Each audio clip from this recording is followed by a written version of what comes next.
একবারও হয়ে গেল বড় সড়ক দুর্ঘটনা আসাম আগরতলা জাতীয় সড়কের রামনগর বাজার এর পাশে ব্রিজের সাইড ব্যাঙ্গে 12 চাকা সিমেন্ট নিয়ে সিমেন্ট বুঝাই 12 চাকাটি ব্রিজের নিচে পড়ে যায়। তাই ড্রাইভারের কোনো ক্ষতিগ্রস্ত হয় না, অল্প পাওয়ার মধ্যে দুঃখ পেয়েছে। আর ভিডিওটা বাই হল বেশি বেশি করে শেয়ার মারিয়া দিবাই, এখন দেখার সুযোগ করিয়া দিবাই।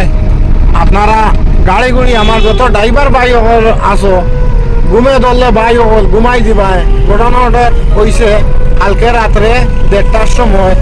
তখন ওজা সিমেন্ট দেখতে পারতা আপনারা বাসিয়া যার ফানিয়ে ভিজিয়ে নষ্ট হর, ওই যে দেখো সিমেন্ট ফানিয়ে ভিজিয়ে নষ্ট হর আইবিং ছুটিয়া পিছনে আই গেছে। আপনারা ভিডিওটা বেশি বেশি করে শেয়ার মারিয়া এখন দেখার সুযোগ করিয়া দিবা। আর সারার কাছে অনুরোধ রইল ভাই গাড়ি গুড়ি একটু সেইভে চালাইবা। ধন্যবাদ।